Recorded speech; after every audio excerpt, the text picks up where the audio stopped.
ನಮಸ್ತೆ. ಹಾಗಲಕಾಯಿ ಅಂದರೆ ಯಾರಿಗೂ ಇಷ್ಟ ಇರಲ್ಲ. ಈಗಿನ ಕಾಲದಲ್ಲಿ ಮಕ್ಕಳಿಗಂತೂ ಹಾಗಲಕಾಯಿ ಅಂದರೆ ಮೂಗು ಮುರಿಯೋರೇ ಜಾಸ್ತಿ. ನನಗೆ ಬೇಡ, ಅದಕ್ಕೆ ಕಸರೆ ಕಹಿ ಅಂತ. ಹಾಗಾದರೆ ನೀವು ಕಸರೆ ಅಂತ ಹೇಳೋರಿಗೆ ಈ ಟಿಪ್ಸ್ ಯೂಸ್ ಮಾಡಿ ಈ ಥರ ನೀವು ಏನಾದರೂ ಒಂದು ಸತಿ ಹಾಗಲಕಾಯಿ ಗೊಜ್ಜು ಮಾಡಿ ಕೊಟ್ಬಿಟ್ರೆ ಅವ್ರು ಮತ್ತೆ ಮತ್ತೆ ಕೇಳಿ ಕೇಳಿ ಹಾಕಿಸ್ಕೊ ತಿಂತಾರೆ. ಅದು ಹೇಗಪ್ಪ ಮಾಡೋದು ಅಂದರೆ ಫ್ರೆಂಡ್ಸ್, ಯಾರೆಲ್ಲ ಫಸ್ಟ್ ಟೈಮ್ ನನ್ನ ಚಾನಲ್ ನೋಡ್ತಿದ್ದೀರಾ ಪ್ಲೀಸ್ ಸಬ್ಸ್ಕ್ರೈಬ್ ಮಾಡ್ಕೊಳ್ಳಿ. ಹಾಗೆ ಪಕ್ಕದಲ್ಲಿರೋ ಬೆಲ್ ಬಟನ್ನ ಕ್ಲಿಕ್ ಮಾಡಿ ನಾನು ಹಾಕುವಂಥ ವಿಡಿಯೋಸ್ ನಿಮಗೆ ಬರುತ್ತೆ. ಹಾಗೆ ಲೈಕ್ ಮಾಡೋದನ್ನ ಮರಿಬೇಡಿ. ನೀವು ಮಾಡೋ ಲೈಕ್ ನನಗೆ ಹೊಸ ವಿಡಿಯೋಸ್ ಮಾಡೋದಕ್ಕೆ ಮೋಟಿವೇಶನ್ ಸಿಕ್ದಂಗೆ ಆಗುತ್ತೆ. ನಾನೊಂದು ಹಾಗಲಕಾಯಿನ ಒಂದು ಬಟ್ಲಲ್ಲಿ ಹಾಕ್ಕೊಂಡಿದ್ದೀನಿ. ಸ್ವಲ್ಪ ಉಪ್ಪು, ಅರಿಶಿನ ಪುಡಿ, ಹುಣಸೆ ಹಣ್ಣು ನೀರು ಇಷ್ಟನ್ನು ಹಾಕ್ಬಿಟ್ಟು ನಾನು ಒಂದು ಅರ್ಧ ಅವರ್ ಟೈಮ್ ಇದ್ದರೆ 1 ಅವರ್ ನೆನೆಸಿಟ್ಬಿಡಿ. ಆಗ ಅದರಲ್ಲಿರೋ ಕಸರೆ ಎಲ್ಲ ಹೊರಟೋಗ್ಬಿಡುತ್ತೆ. ನಾನೀಗ ನೀಟಾಗಿ ಕೈ ಹಾಕಿ ನೀಟಾಗಿ ಒಂದು 2-3 ಸತಿ ತೊಳೆದು ಅದನ್ನು ನೀರೆಲ್ಲ ಆಚೆ ಹಾಕ್ಕೊಡ್ತೀನಿ. ಈಗ ಒಂದು ಬಾಣಲಿಯಲ್ಲಿ ಎಣ್ಣೆ ಹಾಕಿದ್ದೀನಿ. ಎಣ್ಣೆ ಹಾಕಿ ಸ್ವಲ್ಪ ಈರುಳ್ಳಿ, ಬೇಕಾದರೆ ನೀವು ಈರುಳ್ಳಿ ಯೂಸ್ ಮಾಡ್ಬೋದು. ನಾನು ಫಸ್ಟ್ ಹಾಗಲಕಾಯಿ ಹಾಕ್ತಾಯಿದ್ದೀನಿ.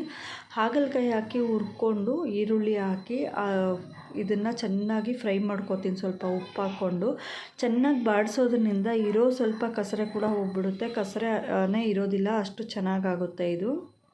ಈಗ ಚೆನ್ನಾಗಿ ಬಾಡಿದೆ. ಈಗ ಇನ್ನೊಂದು ಸ್ವಲ್ಪ ಉಪ್ಪು ಹಾಕ್ಕೊಂಡು, ಸಾಕಾಗಿರಲಿಲ್ಲ ಅಂತ ಅಂದ್ಬಿಟ್ಟು ಇನ್ನೊಂದು ಸ್ವಲ್ಪ ಉಪ್ಪು ಹಾಕ್ಕೊಂಡು, ಹಾಗೆ ಸಾಂಬಾರು ಪುಡಿ ಬೇಕಾದರೆ ಖಾರದ ಪುಡಿ ಆದರೂ ಹಾಕ್ಕೋಬೋದು. ನಾನಿಲ್ಲಿ ಸಾಂಬಾರು ಪುಡಿ ಹಾಕ್ತಾಯಿದ್ದೀನಿ. ಸ್ವಲ್ಪ ಸಾಂಬಾರು ಪುಡಿ, ಅರಿಶಿನ ಪುಡಿ ಹಾಕ್ಬಿಟ್ಟು ಚೆನ್ನಾಗಿ ಇದನ್ನು ಬಾಡಿಸ್ಕೊತೀನಿ. ಎಣ್ಣೆಯಲ್ಲೇ ಬೇಯಿಸಬೇಕು ಫ್ರೆಂಡ್ಸ್. ಇದನ್ನು ನೀವು ನೀರು ಹಾಕಿ ಎಲ್ಲ ಬೇಯಿಸಿದ್ರೆ ಅದು ಒಂಥರ ಆಗಿಬಿಡುತ್ತೆ. ಎಣ್ಣೆಯಲ್ಲೇ ಬೇಯಿಸ್ಕೊಳ್ಳಿ, ತುಂಬಾ ಚೆನ್ನಾಗಿ ಡಿಫ್ರೆಂಟ್ ಟೇಸ್ಟ್ ಕೊಡುತ್ತೆ. ನಾನು ಸ್ವಲ್ಪ ಬೆಲ್ಲ ಕೂಡ ಹಾಕ್ತಾಯಿದ್ದೀನಿ. ಖಾರ ಜಾಸ್ತಿ ಆದರೆ ಮಗು ತಿನ್ನೋದಿಲ್ಲ ಅಂತ ಹೇಳಿ. ನೀವು ಬೇಕಾದರೆ ಹಾಕ್ಕೊಳ್ಳಿ, ಬೇಡ ಅಂದರೆ ಬೇಡ. ತುಂಬಾ ಡಿಫ್ರೆಂಟ್ ಟೇಸ್ಟ್ ಕೊಡುತ್ತೆ ಫ್ರೆಂಡ್ಸ್ ಇದು. ಒಮ್ಮೆ ಎಲ್ಲರೂ ಟ್ರೈ ಮಾಡಿ. ಹಾಗೆ ಯಾರಾದರೂ ಸಬ್ಸ್ಕ್ರೈಬ್ ಮಾಡಿ ನನ್ನ ಚಾನಲ್ ನೋಡ್ತಿದ್ರೆ thank you so much. Subscribe ಮಾಡದೆ ನನ್ನ ಚಾನಲ್ ನೋಡ್ತಿದ್ರೆ please please please please please subscribe ಮಾಡ್ಕೊಳ್ಳಿ. ಹಾಗೆ ಪಕ್ಕದಲ್ಲಿರೋ ಬೆಲ್ ಬಟನ್ನ ಕ್ಲಿಕ್ ಮಾಡಿ ನಾನು ಹಾಕೋವಂಥ ವೀಡಿಯೋಸ್ ನಿಮಗೆ ಬರುತ್ತೆ. ಹಾಗೆ ಲೈಕ್ ಮಾಡೋದನ್ನ ಮರಿಬೇಡಿ.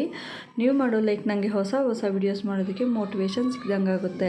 ಹಾಗೆ ನನ್ನ ಚಾನಲಲ್ಲಿ 1000 ಸಬ್ಸ್ಕ್ರೈಬರ್ಸ್ನ ನಾನು ಕಾಯ್ತಾ ಇದ್ದೀನಿ. ನಿಮ್ಮೆಲ್ಲರ ಆಶೀರ್ವಾದ, ಸಪೋರ್ಟು ನನ್ನ ಮೇಲೆ ಇರಲಿ ಅಂತ ಕೇಳ್ಕೊತಾ ಇದ್ದೀನಿ.